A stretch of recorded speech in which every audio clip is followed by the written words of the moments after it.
selamat datang di NV Talk bersama saya Eko dan saya Aldio. Nah, hari ini kita mau ngebahas tentang reptil. Soalnya di bulan Oktober ini ada salah satu tanggal Peringatan, penting ya, ya.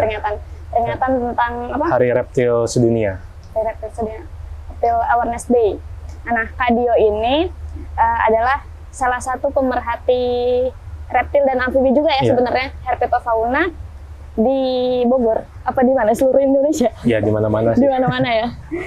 Boleh cerita Kak Dio awal mulanya pengen apa ya, mempelajari herpetofauna lebih dalam gitu. Oh, ya untuk cerita awalnya sebenarnya sih coba-coba ya. Coba-coba. Awalnya coba-coba. Lumayan lama keterusan. Nggak sih, sebenarnya dari dulu zaman kuliah tuh sebenarnya sebelum di herpetofauna sendiri sempat belajar di taksa-taksa lain juga ya. Awalnya itu kan saya itu tertarik kepada kucing-kucingan besar gitu kan. Harimau gitu. Ya, harimau, macan gitu kan. Cuma setelah diperdalami ternyata cukup sulit dan juga cukup mahal ya. Ibarat apa? Untuk melakukan penelitian karena harus pakai kamera trap segala macam gitu. Setelah itu pindah ke sempat primata. Jadi setelah pernah coba ke lapangan berapa kali ternyata cukup melelahkan juga gitu kan, karena kalau primata kan dia enak kan, dari pohon-pohon dia bisa loncat-loncat, kalau kita jalan kaki gitu kan. Kalau di hutan cukup ngikutinnya ya. capek gitu. Nah, lalu setelah dari primata ternyata kan nggak srek lah gitu di primata. Habis itu pindah ke elang-elangan dulu dengan Kang Zaini Rahman yang pengisi podcast kemarin kan. Iya. Elang khusus elang aja gitu kan. Jadi nggak semua burung. Nggak semua burung. Habis itu coba discover lagi. Dulu pernah waktu kuliah itu magang di burung Indonesia. Dan ternyata tidak cocok juga gitu. Nah, setelah itu baru tapi saat belajar burung itu sambil belajar di herpetofauna juga, tapi awalnya dulu itu lebihnya ke amfibi. Dia belum ke reptil. Jadi dulu saya itu masih ada ketakutan lah ke ular lah gitu kan, masih rada takut gitu kan. Persepsinya masih seperti masyarakat umum yang sekarang lah gitu kan. Gitu ya. Tapi begitu udah belajar terus lihat dengan kawan-kawan pemerhati herpetofauna yang lainnya lah di Bogor gitu kan. Ternyata ular itu menarik juga, reptil-reptil lah, bukan ular saja gitu kan. Banyak yang menarik dan juga banyak yang bentuknya tuh tidak seperti reptil-reptil yang umumnya kita ketahui gitu kan. Gimana maksudnya bentuknya? Jadi kalau reptil yang umumnya kita tahu kan cicak, toke kayak gitu kan, kadal, terus itu kan umum dan juga bentuknya gitu-gitu aja gitu. Ternyata ada jenis-jenis lain yang hidup di dalam hutan gitu, bukan yang di sekitar kita, itu yang bentuknya cukup menarik gitu, bentuknya cukup menarik, terus cara hidupnya menarik gitu kan. Itulah yang bikin saya tertarik di bidang herpetofauna gitu. Ternyata satwa itu banyak persepsi yang salah gitu kan, yang sebenarnya ketika kita tahu jauh dari yang orang-orang umum nilai gitu. Tadi kan berarti Kak Dio itu belajar amfibi sama reptil.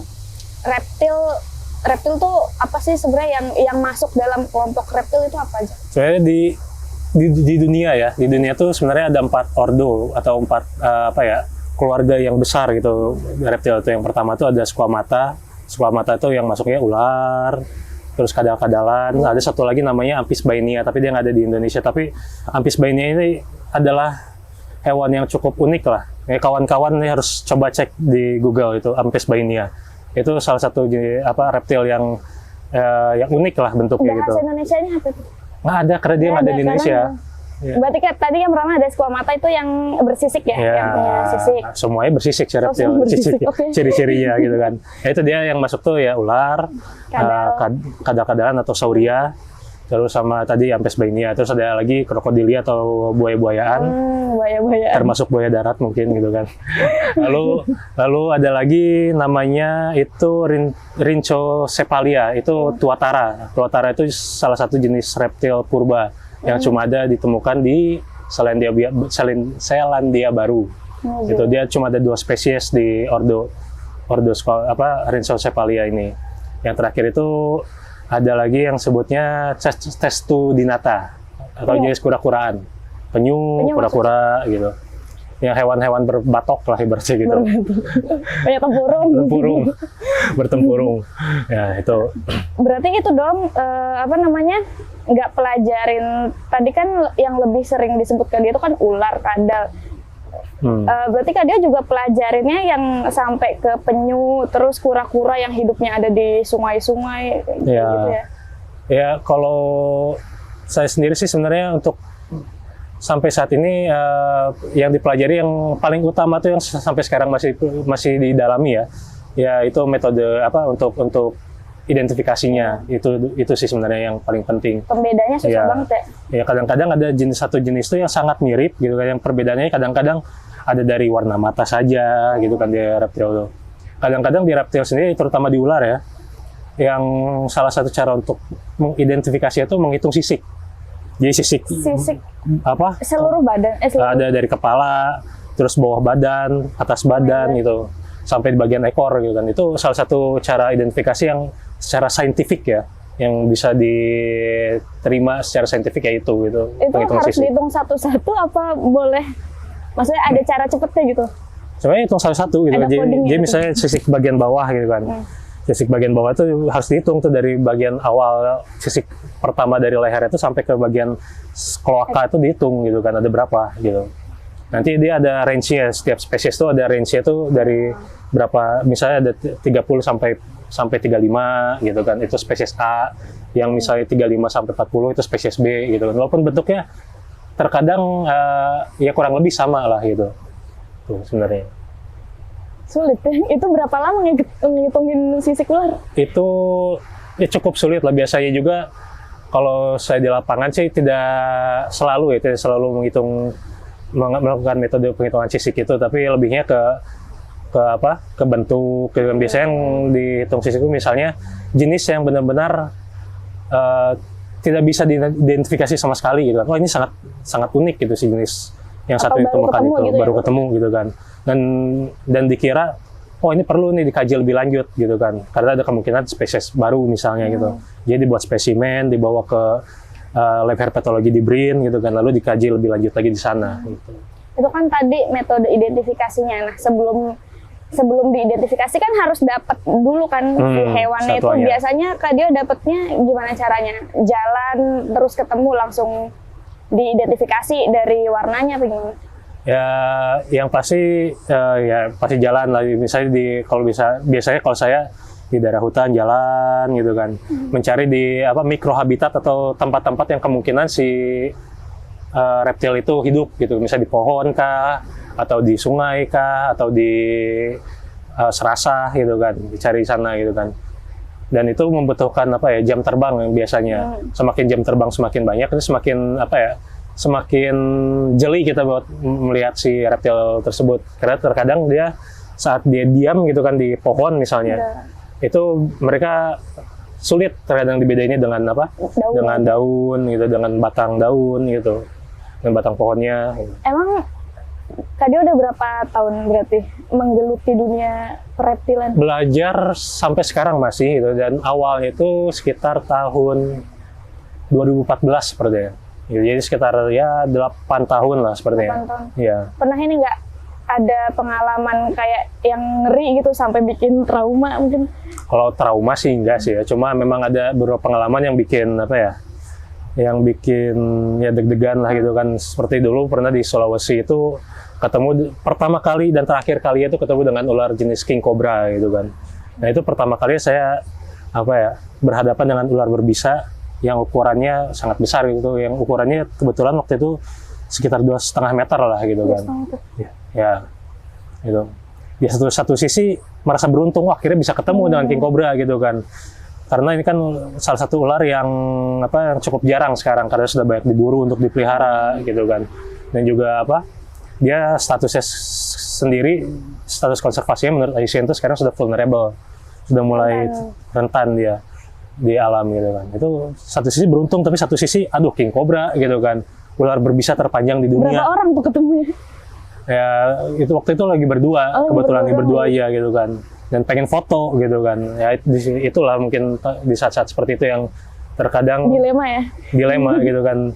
Di satu sisi pengen foto, satu sisi wah ini resiko tinggi gitu kan. Jadi waktu itu ya kita coba untuk mengambil fotografi dengan cara yang paling aman jadi ya. Kalau jenis hewan, jenis reptil sendiri yang menurut Kak Dio paling menarik gitu apa? Menarik, kalau menarik sih sebenarnya Indonesia itu setiap daerah punya keunikannya masing-masing gitu ya. Karena terkadang di Indonesia kan ada ular yang cuma ada di Kalimantan, di Jawa nggak ada, cuma di Sumatera, di Jawa nggak ada di Jawa, di Kalimantan sama Sumatera nggak ada. Jadi setiap daerah tuh punya keunikan masing-masing gitu. Dan setiap ke lapangan pasti yang menarik itu ya ketika menemukan si reptil yang belum pernah ditemukan sebelumnya gitu kan. Ya suatu kepuasan tersendiri lah gitu. Apalagi Akhirnya bisa nemu berhasil gitu ya. berhasil mendokumentasikan apalagi dengan baik, itu kepuasan yang sangat berbeda lah gitu ibaratnya. Berarti pernah bosen dong sama kalau yang ketemunya itu aja? Ya pasti ada lah gitu kan. Dan juga pernah juga pengamatan tapi ya nggak ketemu yang unik ya, paling kadal yang umum lah gitu, kadal kebun kayak gitu aja kan yang biasa dari daratan itu. Ya paling kayak gitu aja ketemunya gitu kan. Itu Toke gitu. ya toke, cicak kayak gitu kan. Terkadang kalau saat pengamatan itu ketika kita tidak mendapatkan banyak satwa yang menarik ya ada rasa jenuh gitu kan kita jalan gitu kan. Ya cepat ngantuk karena kan terutama kalau pengamatan herpetofauna sendiri dilakukan di malam hari gitu kan. Apalagi jalan di hutan malam-malam terus nggak dapat apa-apa jadi jenuh gitu kan, ngantuk ya biasanya. Bete Gitu, gitu. bete. Itu sih. Ngomong-ngomong soal reptil nih, tadi kan lebih banyak reptil yang surveinya di habitat aslinya kan, habitat liar kayak gitu. Terus kalau ngelihat sekarang ini kan tren ada banyak ya yang melihara ular, kadal. Itu menurut Kak Dio gimana sih? Sebenarnya boleh atau enggak? Sebenarnya boleh saja asal bukan satwa yang dilindungi, karena sekarang kan sudah ada daftar jenis flora dan fauna yang dilindungi secara nasional ya. Yaitu di peraturan Kemenhub nomor 106 kalau tidak salah. Itu di situ tertera lah ada jenis-jenis yang dilindungi oleh secara nasional gitu. Selagi bukan jenis yang dilindungi itu, dan juga misalnya hewan itu bukan hewan yang diambil paksa dari alamnya gitu kan. Lalu si pemelihara itu memperhatikan yang namanya animal welfare-nya gitu kan, kesejahteraan satwanya gitu kan, bukan disimpan di dalam kotak dengan ember isi air gitu kan, terus sama koran doang gitu kan. Kalau gitu kan kasihan lah gitu. Tapi kalau misalnya dibentuk dikasih kandang dengan desain kandang yang seperti habitat aslinya kan, itu lebih bagus, lebih estetik, dan juga kesatuannya juga dia lebih nyaman lah gitu ibaratnya.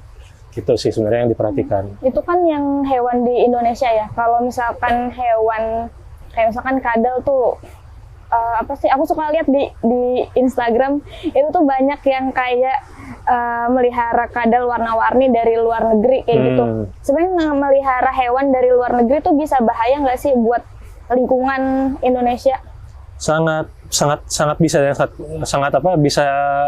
bisa berakibat fatal ketika si hewan tersebut lepas ke alam liar dan dia berhasil berkembang biak. Nggak sengaja lepas atau ya, misalnya ada satu pasang nih, melihara satu pasang terus dia lepas gitu kan. Ya memang pertama cuma ada di kebun kita doang gitu, tapi dia di situ berhasil untuk berkembang biak gitu. Nah ini kan semakin lama semakin besar, menyebar dan itu bisa menyebabkan satwa yang asli punya Indonesia bisa kalah gitu kan.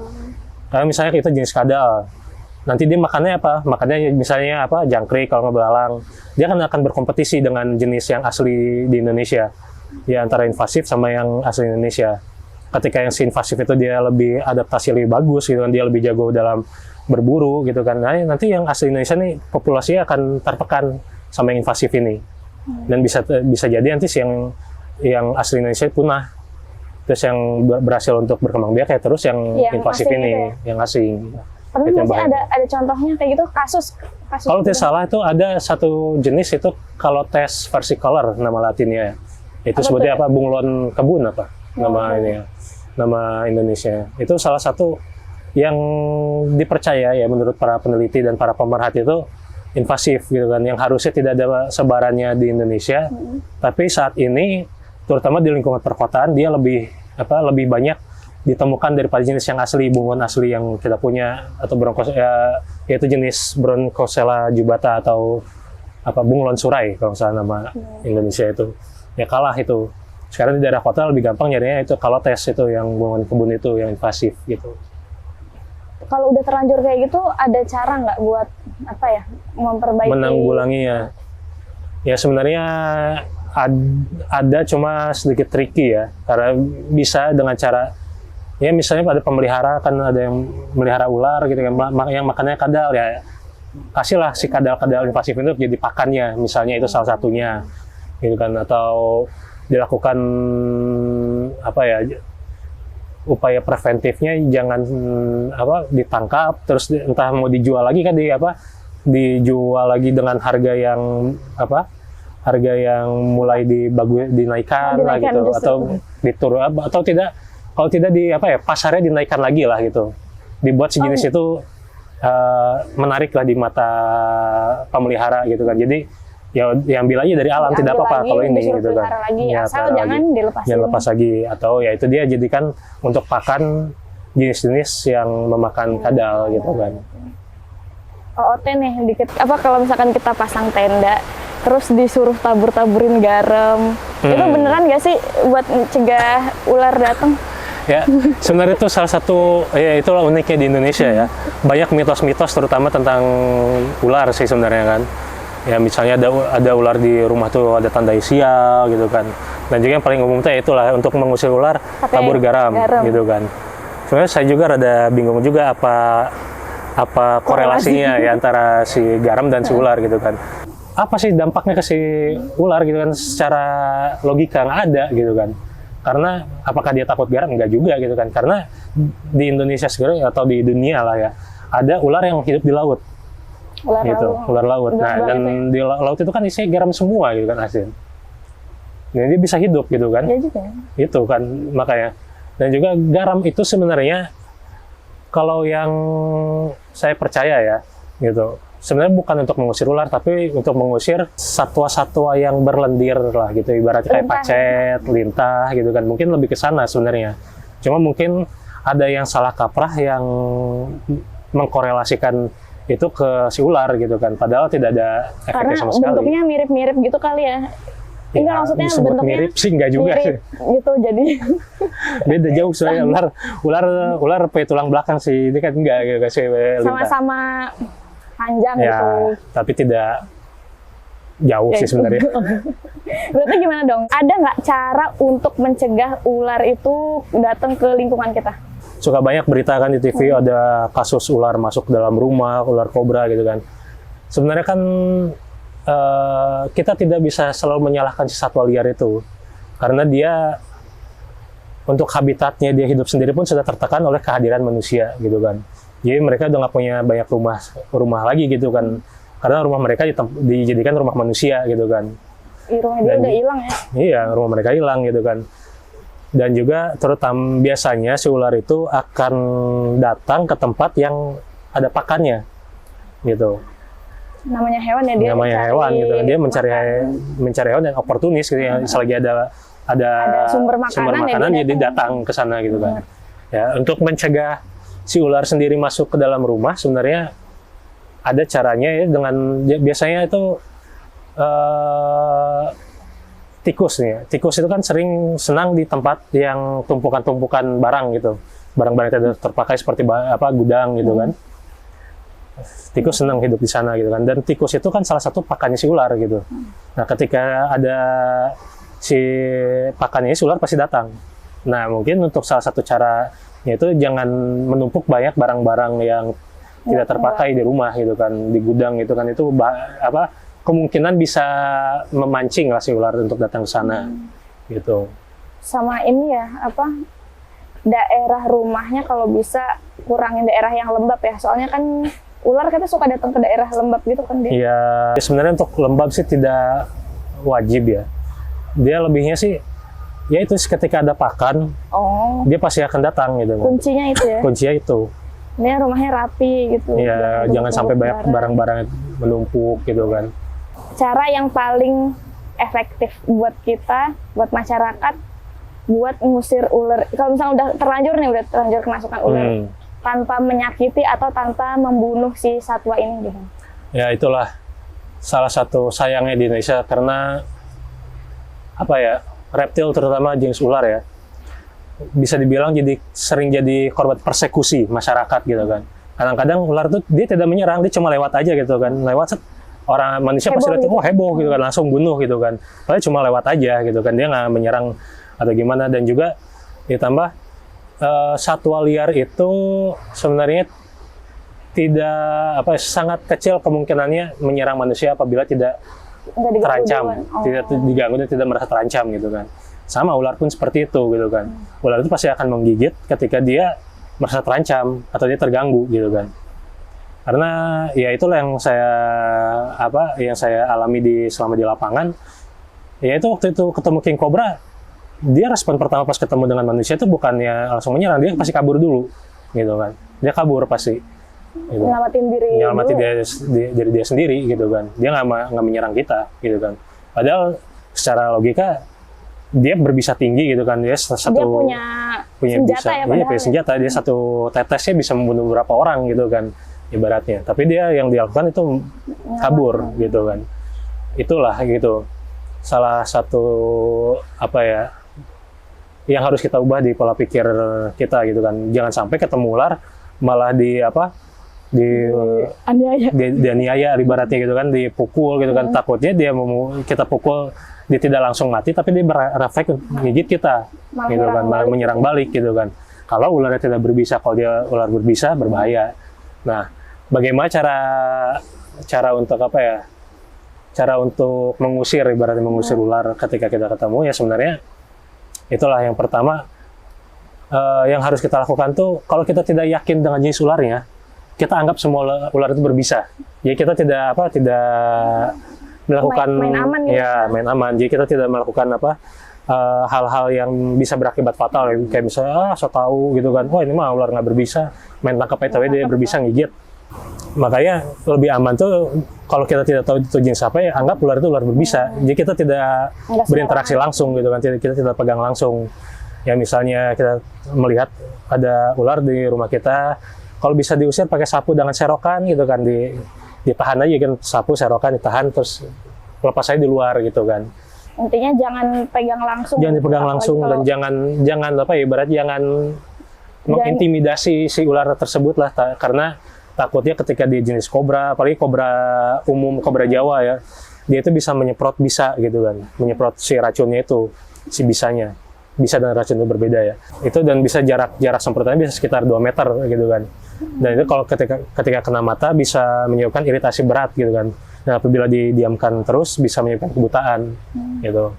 Makanya cara yang paling aman itu, kalau misalnya ada di sekitar rumah kalian ada orang yang mengerti gitu, pawang lah atau apalah gitu ya, coba mending panggil komunikasikan yang lebih dan lebih aman lagi sebenarnya dengan minta tolong pada pemadam kebakaran untuk menangkap si ular tersebut gitu. Tadi gimana bedanya bisa sama racun apa? Bisa dan racun ya. Nah, perbedaan bisa dan racun tuh nih, misalnya kita digigit sesuatu lalu kita sakit. Itu berarti hewan itu berbisa. Apabila kita memakan sesuatu terus kita yang sakit, itu berarti hewan itu beracun. Itu perbedaannya. Racunnya ada dalam tubuhnya dia. Itu juga ada dalam tubuhnya sih, bisa juga di dalam tubuhnya si ular gitu kan. Lebihnya ke cara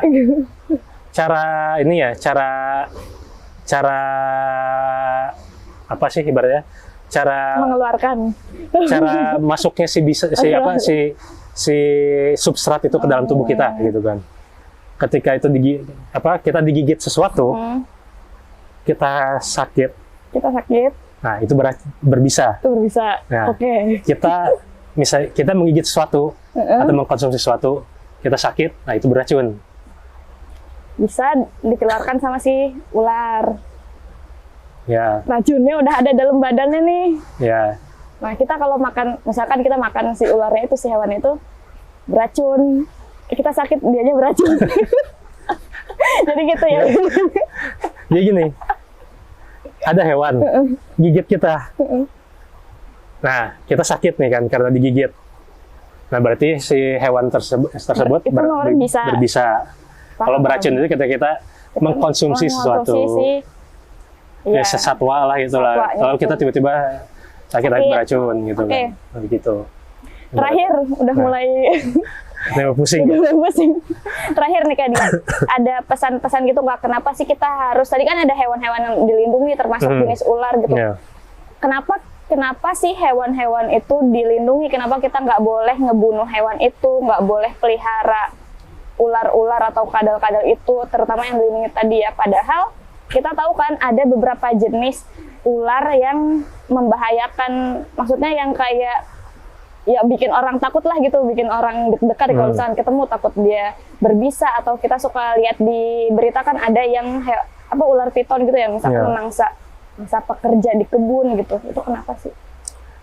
Ya, kenapa kita tidak boleh harus menjaga lah ibaratnya, harus menjaga si satwa tersebut gitu kan. Karena yang harus kita pahami, setiap satwa itu memiliki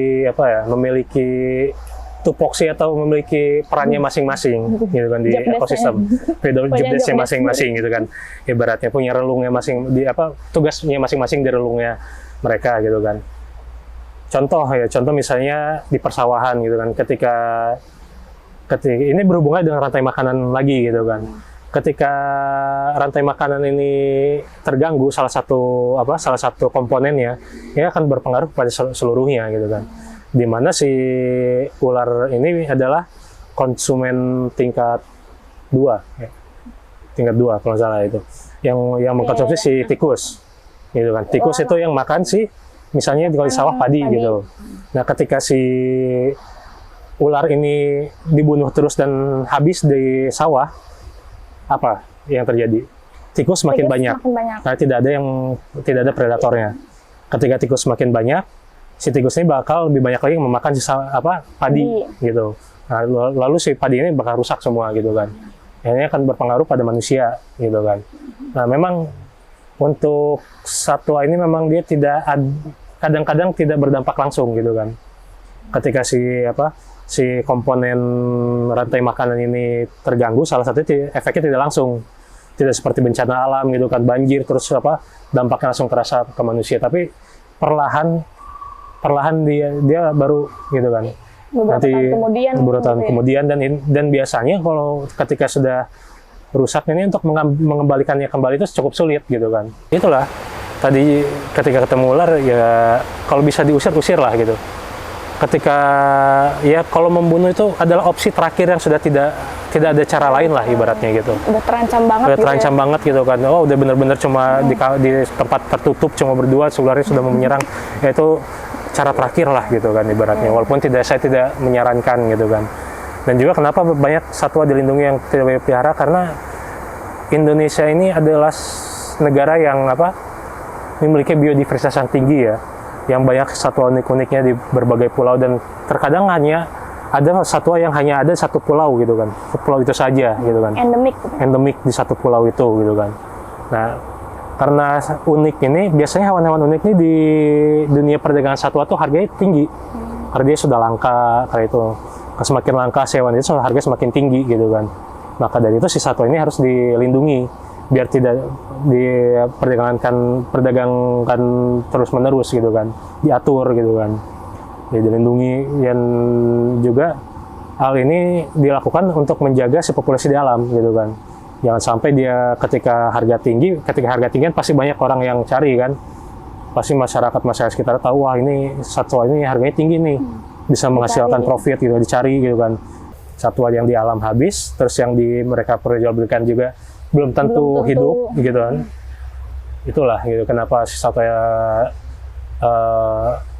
liar di Indonesia ini banyak yang dilindungi, karena sudah banyak yang terancam punah karena akibat perdagangan secara ilegal gitu. Intinya buat itu ya, keseimbangan lingkungan. Keseimbangan lingkungan, kembali lagi ke sana sih. Oke, itu tadi kita ngobrol-ngobrol dengan Kak Dio, sang pemerhati herpetofauna. Oke, makasih banyak Kak Dio udah Ya, terima kasih. Thank you for having udah kasih me. tahu info-info menarik soal reptil dan kenapa sih reptil itu ternyata penting gitu ya, nggak cuma apa sih kayak dipelihara terus buat seneng warnanya bagus, tapi kita harus perhatikan juga kesejahteraannya atau betul. dampaknya buat lingkungan nanti gitu. Sekali lagi makasih ya Kak Dio. Ya, sama-sama. Kalau misalnya ada waktu bisa ngobrol lagi. Siap. Dadah, sampai jumpa di episode selanjutnya.